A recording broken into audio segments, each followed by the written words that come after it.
Welcome to the Heavyweight Podcast. The message behind saying the title "The Heavyweight Podcast" is to be able to say that we can weigh in on some heavy shit. You know, what we're talking about is important from every aspect of it. It's a heavy weight. It's not just about physical weight, but the weight of things that can weigh our minds. So I think it's dope that we can have this conversation.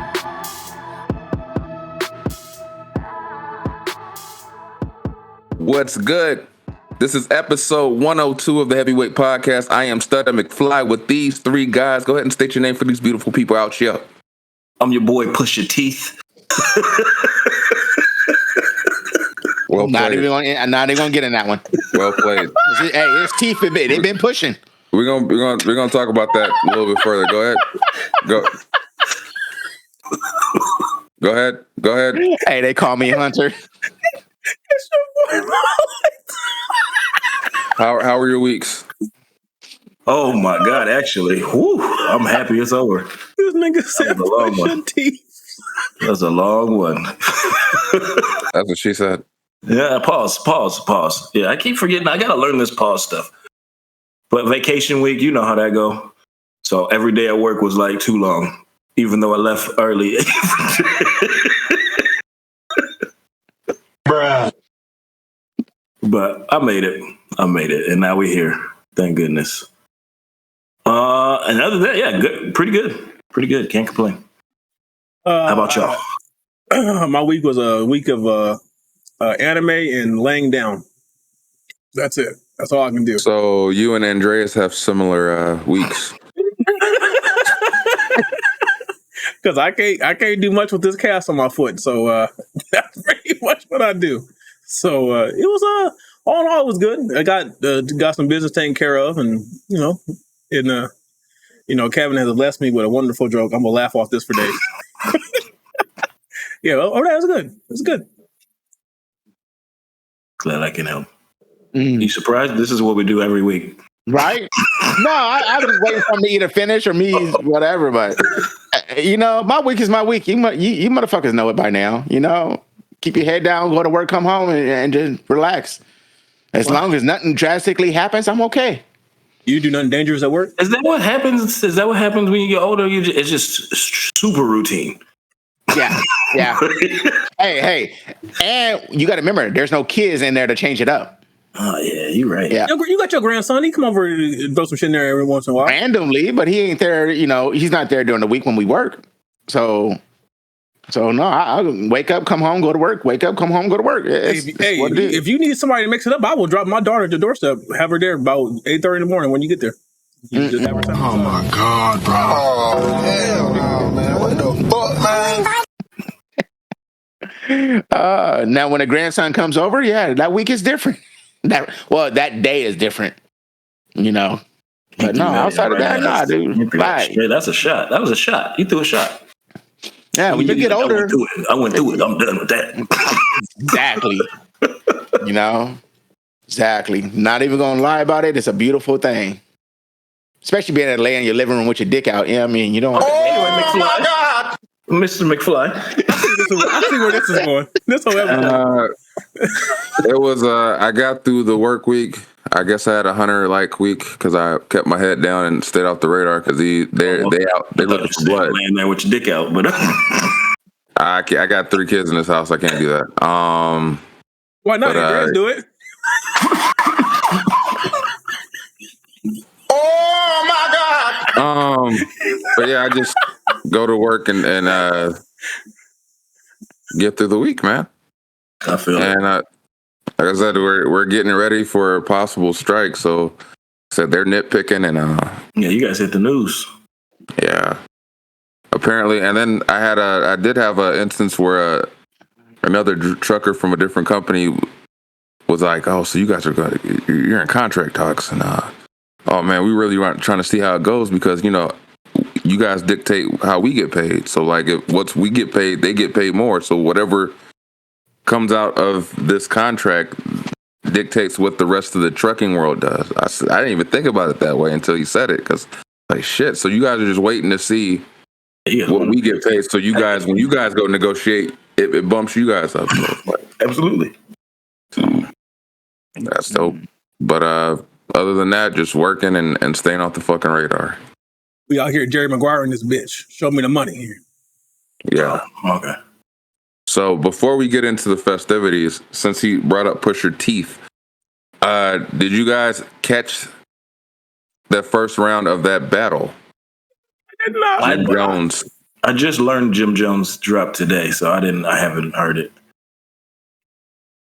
Like on my way home, I didn't even know. I was like, oh, I didn't realize he responded. You know how it started, right? Like as far as Jim Jones taking a shot and saying he didn't think him being he was stupid shit. He didn't think that he was a top 50 lyricist or whatever, and then I guess Pusha T at the Louis Vuitton or Gucci whatever fashion show dropped a song as they were walking the runway, and then it got back to Jim Jones, who then released the track in a couple days dissing Pusha T, and then Pusha T came back last night, which I sent to Maurice, dissing Jim Jones. And was he oh, Pusha T came back? Yeah, and he unleashed the fury. He bodied him in like what 16. To be honest, you sent that at what, like 11:30? Yeah, I would tell you, I was up and I was just sitting there with the Lark trying to get him to sleep. So I would just. Everyone knows I'm in bed by 9. So 8:30, at least with your phone. That shit literally goes into do not disturb at 8. I was like, God damn, like. But yeah, no, I will listen after today's festivities. It excites me because especially stuff like 4th of July. Like when I don't plan on working. Jones ain't got no bars though, man. But he doesn't. I actually thought he did decent I didn't expect Jim Jones to do what he did. I never gave Jim Jones any credit. So when I heard what he did, I was like, he's going against Pusha though. He has to like raise his level. It's not even on the same. Like he has to raise his bar. It's no way. Did Jim Jones drop a diss before Pusha came back? Or you just said the line? Yeah, he dropped a diss. He had like the little snippet from the runway show, so he dropped a diss to that. Responding to that, and then Pusha T responded to his diss last night. That was full on. So I need to find the Jim Jones diss first, and then listen to the response. I got to get in order. But Jim Jones did pretty good for because I was more impressed than what I thought I'd be. But my question is, do you think he'll stay music? Because like that's the problem with people like Jim Jones. I think Pusha T will. I'm talking about Jim Jones because Jim Jones is one of them niggas who wants to prove that he's still out there. I think it'll stay music. I don't think because he's jumped a couple people the past couple of years. Bro, he has that reputation. I think Pusha T probably has more clout that he gets credit for as far as streetwise. So it's one of them things where it's like it's just gonna stay bars, bro. You're not gonna, baby. You don't mess with that. Like. You're not gonna go past this. We're just gonna keep it bars. That's what I think is gonna. And the thing is, they're not on the same level. But it's still exciting to see because as a fan of hip hop and music, it's rare that you get to see like actual battles anymore. Because I think the last one I got excited for was what Pusha T and Drake, and then they came in and ended that before it even got good. Too much money out here for y'all. I want Kendrick and Drake. That would be fun, but I just want them to just actually do it. But I like it when it's. I don't think clever. Kendrick would take Drake serious, though. I don't think it'd be. Kendrick would be like, okay. I don't think so. I think if he did, he's gonna try to annihilate that nigga. Like, I think what's funny, people don't give Drake enough credit. No, Drake. I don't think Drake can't rap, and I think it would be entertaining. But I feel like Kendrick is that type of rapper who lives for this type of shit. Yeah, but what I'm saying is, I think people will sleep on Drake in that battle and then go, wait a minute, like, because the thing about Drake is, if you listen to a lot of Drake's underground shit, Drake before fame was very versatile. He could rap in so many different styles. But the thing is, he went for the money. He even says in a lot of his music, if he went for the money, but if he rapped how he wanted, like rap. Which is what people were saying. They were hoping that his next album was supposed to be for the dogs, was just a rapidy rap album since he no longer has to make the money anymore. I think a lot of people would be really pleasantly surprised, and it'd be a very even match. Like it'd be one of them things where Kendrick was like, "Damn, I didn't even know Drake could do this." Like I don't believe that. I believe Kendrick knows Drake can rap. I know he knows he can rap, but I don't think he can rap his ass off. And I think he's like this. Like I think it's almost we're talking speculative about shit that ain't ever gonna happen. But what if it happens? That'll be dope. I'll be happy about that. I'll get excited about Drake that. Actually takes a shot. I'll be excited because then those are the type of niggas that will go. They will go. And you're like, damn, we about to have like 8 songs. Instead of taking subtle subliminals at people, he just actually goes in. But I'm gonna listen. Sorry, but I forgot too. I think Jim Jones is also delusional.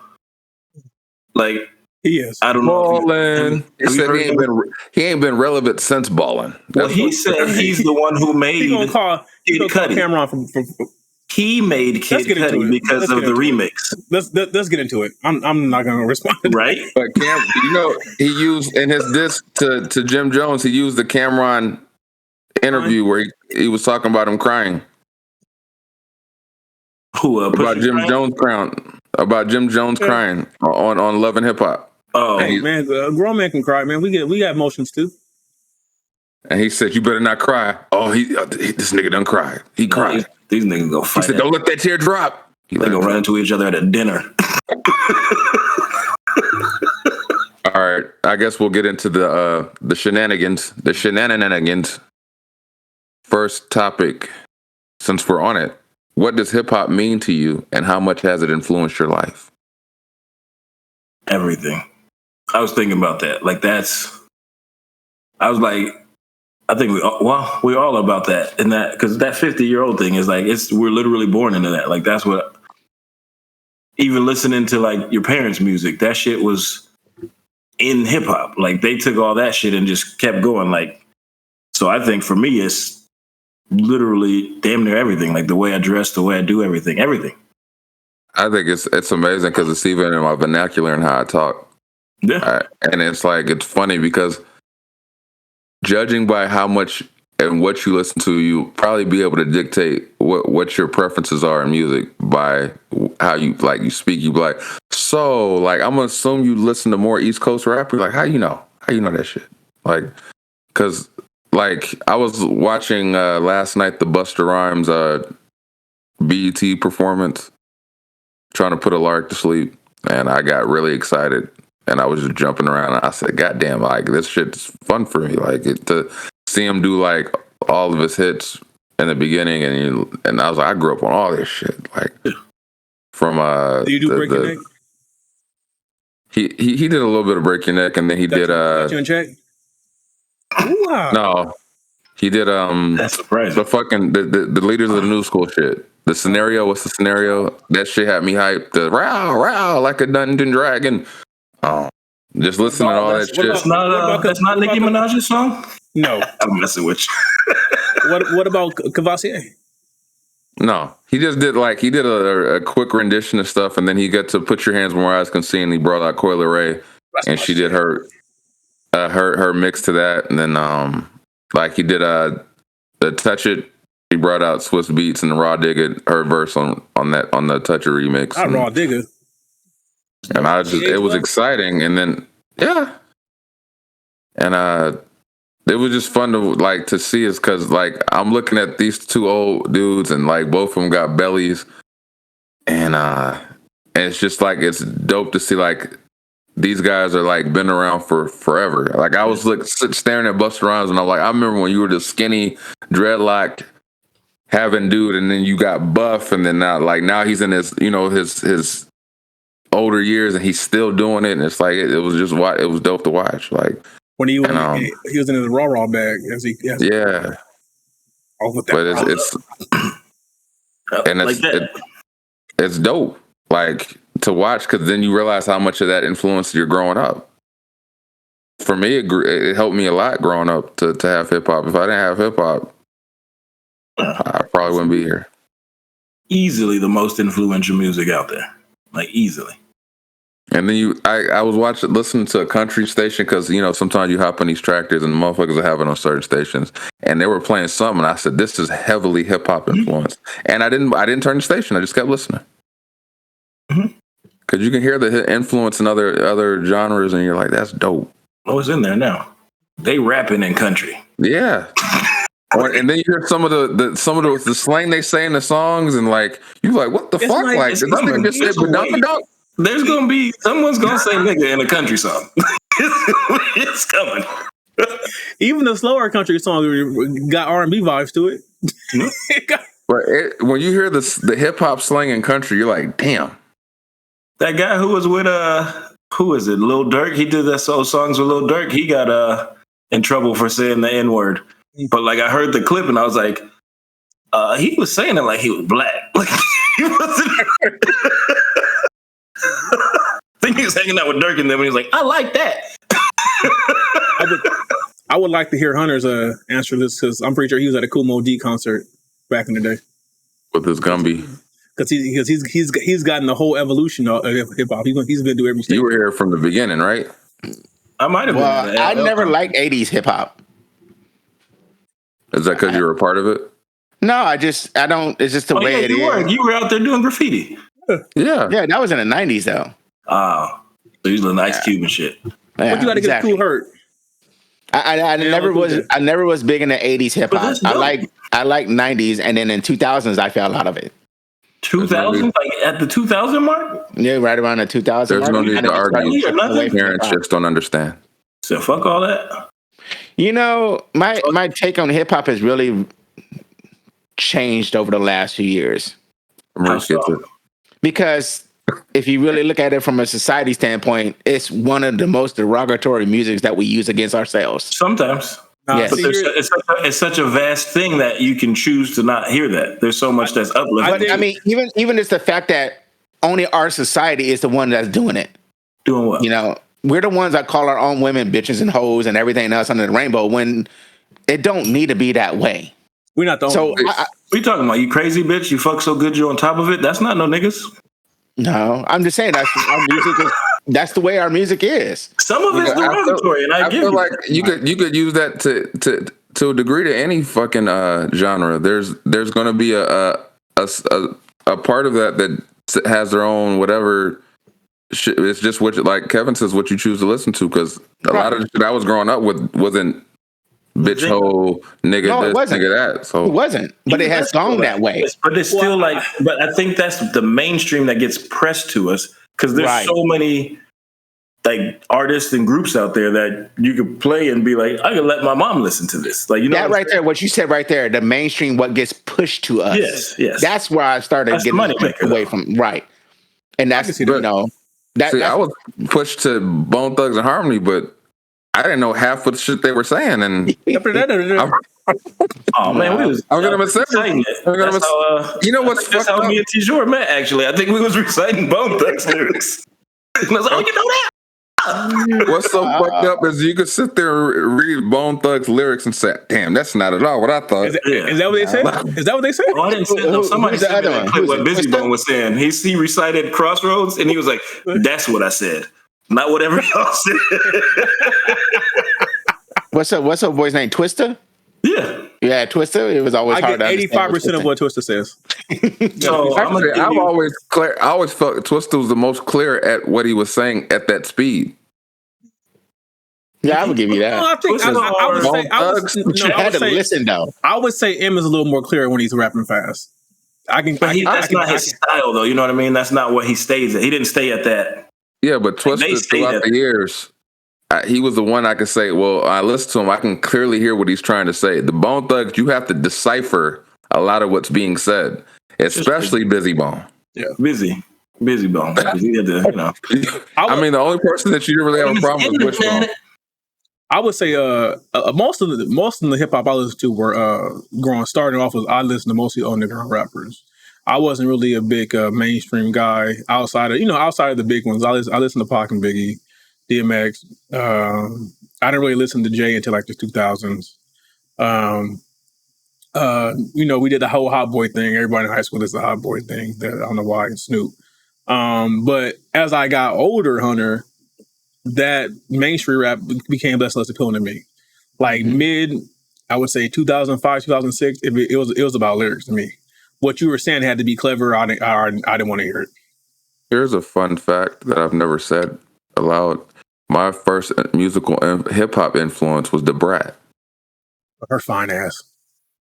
I remember saving up my allowance money, and I went to there was a music store in the same shopping center as my dad's barbershop, and I saved up money, and I went there and I bought this is gonna make me sound old, but a the Brat cassette tape. Damn. You should have said CD. She just said CD. No, there was no CDs. That was one of the first artists that made me want to actually like rap. You know, but like Chris Cross before that, like Chris Cross was like, jump. But like when I heard the Brat, I was like, she nice with it. I want to do that. Also, because I was heavy into R&B because that was really played in my house, like oldies and R&B. Yeah. So my first cassette, Andy, was actually a Blackstreet. My first CD was a Maya CD. Yeah. My first. That's why I get so much Maya content from you. I love that woman. I love that woman. I've loved that woman since I was like 8. It ain't gonna stop. She looks the same too now. Yeah, even in the 90s, right now. The early part of the 90s, I was heavily into R&B over rap. And then it kind of just changed a little bit. I went a little more rap. But 2000s, I just kind of started drifting away. The dope thing about hip hop is, like, when we talk about eras, everything had, like, the dope thing about hip hop is you can hear it when you hear music go, oh, that was the early 2000s. Or that was the 90s, or that was the 80s. You can talk about the beats, the selection of beats, what the subject matter is, what's popular. Because in the 2000s, early 2000s, whatever it was, you would hear apple bottom jeans or whatever mainstream wise, and or even if you hear underground, you hear what they were talking about in the times as far as political, whatever they were referring to at the time is represented in the music. Like. It's so, and then and the even doper thing about hip hop especially is there are certain songs specifically, I bet, that we all have that we can, when we hear it, we go, it takes you back to that time. So as soon as you hear this song, man, I remember that day when I first heard the song, I was doing this, and this. Cause I know when I hear Biggie Hypnotize, I get kind of go back in time and I think about being in my dad's barbershop. And I remember hearing this on the radio and sweeping up and thinking, damn, I still got another 4 hours till we go home because it's only 3 or 4 in the afternoon and my dad don't leave till 7. Stuff like that where as soon as you hear the song, it takes you back to that time. Mm-hmm. And see, me, I liked it a lot back then because it was more story related. It was more story related kind of life versus now it's just, I don't like now. That's what you gotta. That's because you gotta search for it. Yeah, you gotta listen to the right. But the problem to me, my music has completely changed. I only listen to hip hop now. Is to listen to a bass line or a beat. Yeah, I was like, whatever you listen to now is still hip hop influence, which is dope. He listens to house music. Yeah, I listen to a lot of EDM and stuff like that. Hip hop influence. Oh, hip hop. I remember forever. It's sad. One of my favorite Dre songs is "Change the Game," and it's not because I really like the song. It's just because it reminds me of a moment at a party that I will every time I hear I remember it and I like. Oh, this is the best shit ever. Best shit ever. I think the thing I do give you on that, Hunter, with the degrading shit is with hip hop. I think hip hop's got to learn to lift up their greats. Because I think when I look at it, I was looking at it and I was talking to one of my homies about it. It's like, this is like one of the only genres of music where they'll shit on the old folks. Like, oh, well, we get money over here now. Oh, nigga, like, or something like that. Or like, it's like how rock and roll, they'll be like, all right, you can go on this tour. We'll bring you out and all this and do that. It's like, this is the genre that will do that to each other instead of like. I think in an aspect of that is it makes to me hip hop the most honest reflection of how we grow up. Like, because it being hating because they're hating. Like, I don't like that. But I'm saying, like, it's the same. It's no different than because a lot of these motherfuckers come from the hood. So like, it's the same thing as the drug boys on the block. The young cats look at the old cats and say, "You don't know nothing, OG." But I don't like that. We out in this. But I'm saying it's a reflection of it. No one's teaching them. The point is supposed to be. This is a reflection, yes, but this is our way of growth as well. And like, but no one's doing that. We're like, ooh. Because as being a part of hip hop myself, on the contradiction of that, a lot of OGs don't like to respect young cats. Yeah, that's the same. Yeah, I agree with you on that. Same shit. So a young kid might be trying to give his flowers to the OG, and the OG will shit him like, "What you know, nigga?" You be like, "Oh, so fuck giving you flowers, then I'm gonna go out here and do this." And it's kind of like a give or take on both sides. It's you have the young cats who come out here and they don't respect the what came before, and then you have the young cats that actually got an education on what came before, and when they try to go back to give props, they get shit on. They get tainted or shitted on for trying to show, hey, I respect you. You know, you came before me, and then they go, fuck you. You know, what you think you're doing is better than me, and you're like, well, you know, since you're gonna take that approach to it, fuck it then. Like, it kind of is. It's bitter. That's why I also think that the ones that pay homage to the old are the ones that stick around and have longer careers. Yeah, because you have a lot of people who flame out. I'm gonna give you this too, though. I'm gonna give you this. Sometimes I'm with the old heads because now it's unfortunate because you could be ass now and still be. Oh, it's a lot of people. This is what I'm sorry to cut you off, Marie. Before I lose this train of thought, that was what I shout out to the Joe Budden podcast. There was a part in that Joe Budden said the most honest shit that I've ever heard a rapper say to an audience. He said, for all the artists that I've ever told, hone on your craft, practice your skill, get better, and you'll be famous. I'm sorry, I was wrong. Yeah, you were wrong. You could be ass. Because when you see what is famous and what is popular, and you realize most of these motherfuckers don't take time to hone their craft. Nope. They don't take time to do it, and they're famous now because of a line on TikTok some or a hook off the ball shit or a half ass, and you can listen to them when they record it that they don't actually give a fuck about this. They just. But this shit started with the ringtone rap. Yeah, that's why I was against the ringtone rap. It's a she went crazy. And it's a very true statement. It's you look at it, and you like think about that though, like Kevin, like. As people are artists that try to hone in their craft, and you've been told this for years. Yeah, and then this ass nigga shows up. Get better, master your craft, sharpen your skill, and then all of a sudden you hear a motherfucker get famous off of something stupid, and you're like, because you can't tell me that Soulja Boy rap better than John Connor, and John Connor is not as famous as Soulja Boy. Listen. The confliction for me is like, cool. I'm happy you guys are getting money, but damn. Trash. Think about like what is it? It was a JJ Fish or whatever that dude is. That the motherfucker JJ Fish. He wasn't a rapper. He was a legend. But I'm saying. I remember somebody gave him an interview and he said, "You motherfuckers laugh at me now, but I just made this," and I was like, "He's not wrong."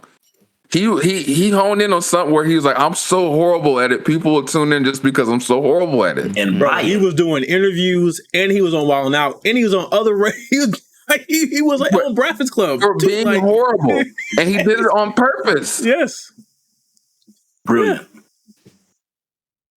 Brilliant. Yeah. And that's hip hop. What's up? Go get it. Hustle. But it's one of the things where now it's literally became, it's a hustle. It's no longer about being really talented at the ability. It's about how you hustle it. It's about how you able to sell it to somebody and make them buy into it. Because it ain't about the skill no more. Nope. There is, but it's just not the mainstream cats. Like, we're lucky to have like Kendrick, Cole, Drake, all them. Yeah, what I mean, like as far as being popular now, like it's not about the skill anymore. It's not about when you actually take the time and you're actually saying, I actually enjoy hip hop and I enjoy stimulating my brain and I enjoy that. There is a market. You have to search for it. But like as far as what mainstream dictates is, we're not looking for they want to hear skill. We're looking for a lot of lyricists don't make it big. You know what's dope? A lot of lyricists are underground rappers, and that's why underground is the king. If you want real rap, you have to listen to underground rappers because a lot of mainstream guys are not lyricists. And that's what I come back to. What gets pushed to us? That's because we're not the one. We're our producers, but we're not the majority of the producers that push all this stuff out to us. That's and don't sleep on Christian rappers. There's a lot of Christian rappers that are lyricists too that got bars. That people that are not main. And what is it that one dude? But the mainstream got a place. Is it Mainstream NF got a or something place. like that? The top Christian rappers are NF, Lecrae, and Andy Mino. Yeah.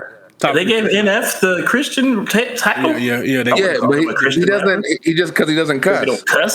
But he gets it in for somebody who don't listening cuss. to NF a lot, and he got bars. But I'm like, this ain't Christian rap. He's talking about real life. Didn't he get signed to a Christian label?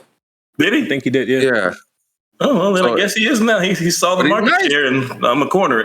I'll give him. I said he's nice. I listen to some enough and be like, okay, all right, Yeah. all right, but I don't know. But in the long, I guess the main topic of it is hip hop has heavily influenced my life. Like I said, if I wouldn't have hip hop, I wouldn't be alive. I'm sure of it. It was always been an outlet for me. Well, I can't even imagine life without it. So that's where I feel like we's at. And that's awesome. It's cool watching it grow. We look at Snoop, old. The nigga, Snoop's a grandfather. That's how long I've been listening to rap. Like this is the first time, man. Like it's cool watching motherfuckers be grandfathers in rap. Well, Snoop's still putting out beats and rapping. And then we said, then I think it like Jay-Z is like in his mid-50s and he's still relevant. Yeah.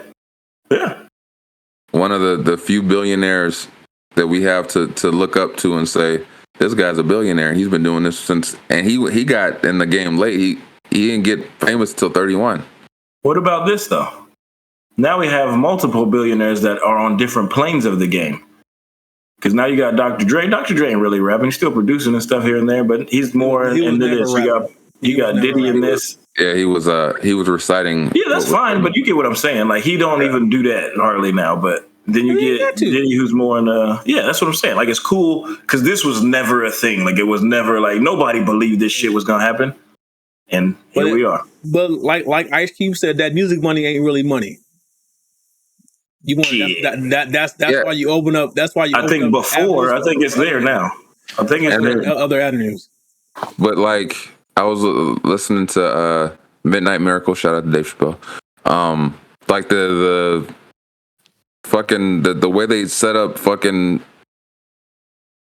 the way they do business in music, you have to have other avenues even to survive because especially now, thankfully independence is a big thing now and you can, if you know how to work independent, that's where you make your money because if you can sell directly and not have that middleman taking their cut and you're getting like a small piece of a pie, now you can actually get a fuller cut and you can sell directly to your customer consumers. It's labels gonna label. Yeah, because labels the 360 deals and all that shit that fucked over so many artists and not let them get their what they're worth. You're putting like a fucking smaller percentage, like a fraction of a penny on their worth. So you're telling them that they're only worth getting this much for something they created, and all you're doing is distributing. And you're telling them they can only get this much of what they created. So people were literally losing money trying to sell. And it's like a lot of people walk away from music realizing that, dude, I put my heart into this. This is my life. And I can't even take care of my family off of it. Because you said Midnight Miracle. Think of Mose.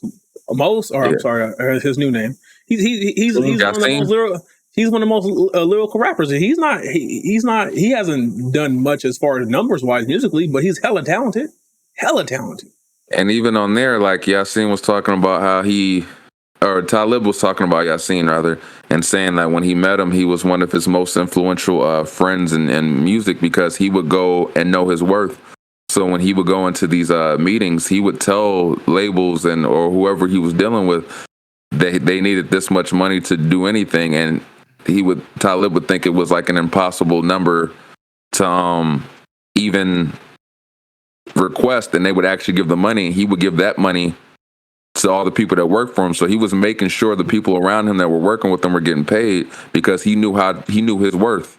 Even when he would go to business. Yeah, so he'd be like, no, if you want me to do this, you got to give me this much money. If you want me to do this, and they would sit there and go, oh, all right, we'll give it to you. And he'd be like, oh, shit. So he would make sure that Talib's family was fed or his other man was fed or anybody who was working with him was fed because he would go in and say, if you really respect me, then you pay me. That's the bust down. You hear that, Brown? If you respect me, you'll pay me. Well, he said this is the stick up. He's still from Yeah, Brooklyn. but that's real. That's real talk. Like it's real talk. You have to know your worth. And I remember even when I'm thinking that was why I was heavily influenced. I remember when I came across Talib when I opened up for him, he came off like an asshole in that fucking venue. But I understood. He knew if I don't come across this way, I'm not gonna get my paper. So he told him, "You pay me this much to get me there, this much," and then like when he just you have to be an asshole. And I say that even further. Think about how many the billionaires that we know of in music or whatever. You have to be an asshole in order for them to take you seriously because you have to know your worth. You have to come off unpleasant because you have to know what you're worth. So when you go into those meetings and they're trying to fucking like butter you up to get you to, you have to just go in firmly saying, yeah, this is what I'm worth. And I'm not taking anything less.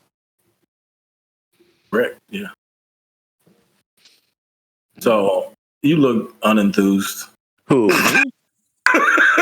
Oh no! I mean, I get everything that's being said. I just don't have no reply because I understand it. You know, I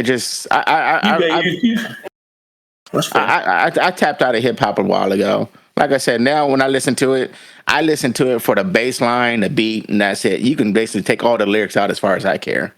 I feel like every time you say something like that, I feel like it's like you're proving the point of saying you can't teach an old dog new tricks. Like as far as like you have no interest in trying to learn shit else. It's not that I don't like hip hop. It's just like most of the hip hop I hear is always so just. But what I'm saying is you're not avidly saying I could just easily go find what would interest me. You just kind of said what's being presented to me I'm not interested in, so fuck it. Well, my taste in music has changed too. My genre of music has changed. So I don't navigate to go search for it because that's not where my genre is anymore. Say less. I'll send it to you. Do you think your genre is? I feel like it's so heavily influenced from hip hop. It almost, to me, feels like a branch of it. It is. Nobody wants to say that. Right, it is. It really is. It really is. It's just it does not have lyrics. Just DJing in another sense. It does not have lyrics to an extent with me. Yeah, that's basically what it is. I will say this, Kevin. Like when I got into rock heavy, and when I started like listening to rock real heavy, and I thought about it, I said this shit is just like hip hop. A lot of this shit, a lot of times they're rhyming. It's just delivered in a different way. Yeah, shout out the Queen. And a lot of times, like with the beat, the drum, it's the same shit. Only thing different is that with we will rock you. They just have a loud ass regular guitar over the hip hop shit. It's similar. It's a lot similar. But like you said, to your point, if I was in a hip hop genre like that, I would actively search for it. Yeah. But I don't because that's not me. Like my music I listen to, I do search for certain music. Freddie Mercury. So we gotta go get a bunch of Run DMC albums. But like I said, it just Aerosmith Walk This Way. No. Oh yeah. Hip hop has influenced a lot of things in this world. But now it's just I don't know.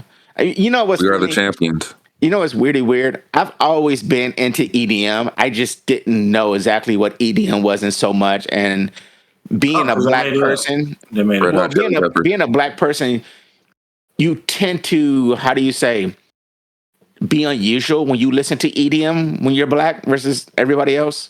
You listen to Swedish house music too? I don't subscribe to that. No, I'm like, okay, you take us three. Shout out to Fred Durst. Any of you guys listen to EDM? Is it like that? I've been not like that. I can't listen to EDM. Well, that's what I'm saying. Well, that's what I've been to the clubs and all that shit. Yeah. Right, but I'm saying that's what I mean. That whole feel, like I used to hate that shit until I went out and experienced it with the people in the clubs and all that. I was like, oh, this is a whole different vibe. I get it. Big Charlotte. But like I said, you end up being an oddball. There are certain like moods you can be in where EDM is good, but like I couldn't like listen to EDM from like hours on end. Right. It's the same thing with like it's the same thing with like I'll listen to jazz, but I can't listen to jazz all day. The same thing. It's like eventually I'm gonna need some words. What do you mean? You want to know what one of my Part. most favorite songs was in the 90s? You want to know what one of my most favorite songs was in the 90s? Oh wait, Remember wait. the Let me group- guess. Let me guess. Just like a prayer, I can take you there. If you call my name. Yeah, No. You remember the group called Art of Noise? That sounds familiar. What is their song? They're one of their most popular songs has been in like dozens of movies. It's been remade. It's been sampled, and it's one of my most favorite songs. And it literally has no talking really. How's it go? Gorillas. Let's see how favorite it is. How's the tune? What's the ditty? It's I don't even. It changes. You don't even remember your favorite song? No. It's in my playlist. I have it in my playlist. But what I'm trying to say is, it doesn't stick to the same beat. It's a long song too, though. On Stones, I see you. No, but I mean, when you look it up, you be like, holy shit! And that was one of my most favorite songs. And then from there, I kind of drifted into the whole rave house EDM era, and I kind of just always navigated around that. And hip hop has always kind of been. I love that house because house is straight up hip hop. You do realize that they release instrumental versions of hip hop albums. Probably, but like I said, I don't. It's not a probably. They do. Okay. But I get what you're saying, but you got to remember too. When I look at things like that, I don't look at it as a 2023 view. So I don't think they release things without music. Without lyrics in it. But I do. I thank you for saying that, because some of the favorite songs that I like in hip hop, because of the bass line and bass, I would literally go try to find those songs without lyrics now. Oh yeah, get the whole Migos album.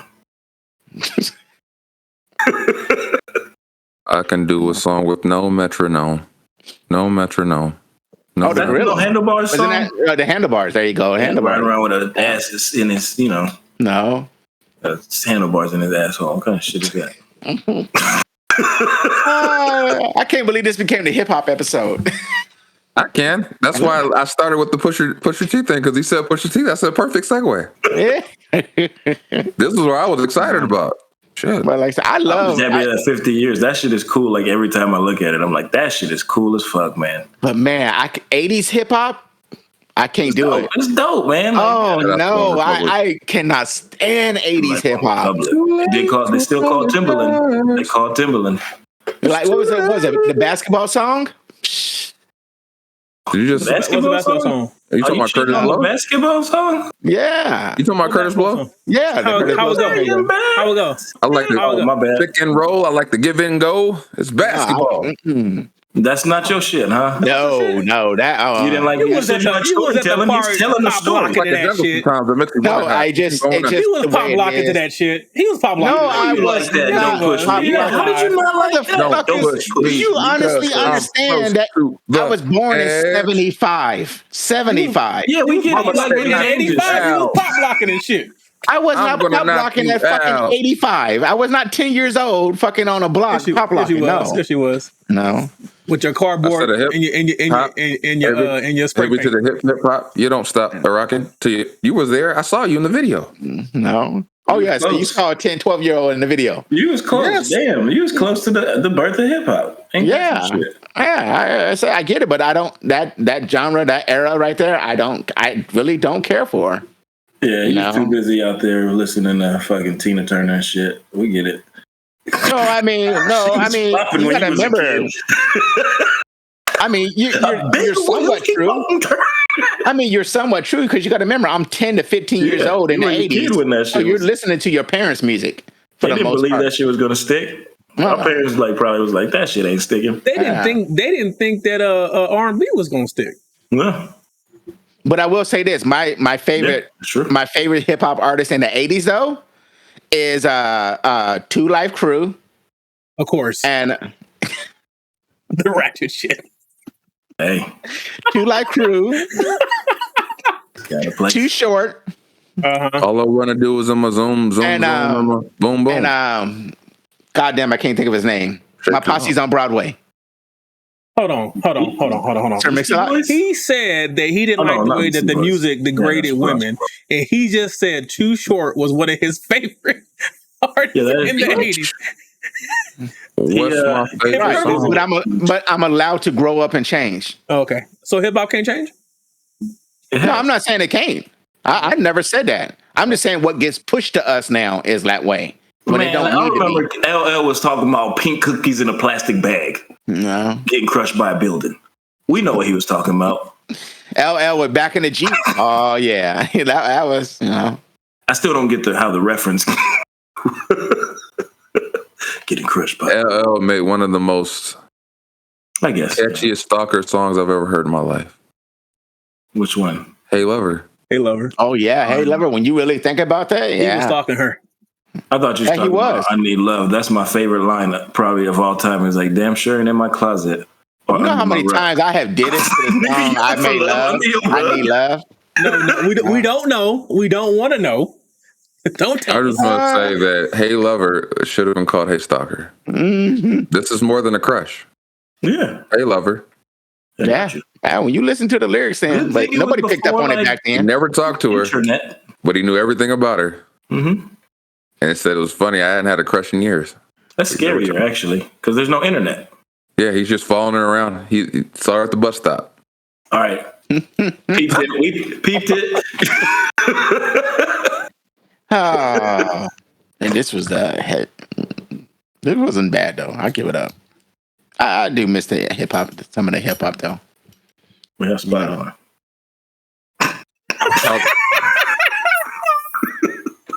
Your face when you, I said when you see it, you go.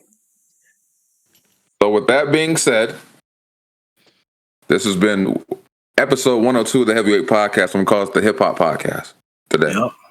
Because it was dope. This is much needed for me. I needed to get this off my chest because I love hip hop so much. It's just part of me. Happy 50 hip hop because you changed my life and a lot of people. Happy 4th of July. Yeah. Apparently, Hunter doesn't want to grow, but he wants hip hop to grow. Nah, he's gonna get on. But he liked 2 Live Crew and Too Short and groups that degraded women. But he doesn't like that. That's what was pushed to us. But that's what he was. But back then, you're right. I didn't know that back then. It makes so much sense. Too Short is his favorite rapper. It makes so much sense now. His behavior. Whatever, dude. It's all coming together. Whatever. But yeah, it's dope to hear, dope to talk about, and it's much needed therapy. But till next time, I want to say thank you guys for rocking with us, and one more time, I am Stud McFly with these 3 guys. Pusha Teeth. Ellis Wendell. It's your boy Mo Lethal. And they call me Hunter. Peace out. We out. It's a wrap. That's all she wrote, folks. Thanks for tuning in once again. You can check us out on all streaming platforms. Click like, subscribe, leave some comments. You know what I'm saying? Is it Monday yet? Hello. Every Monday you got new episodes, so tune in. Have a blessed one.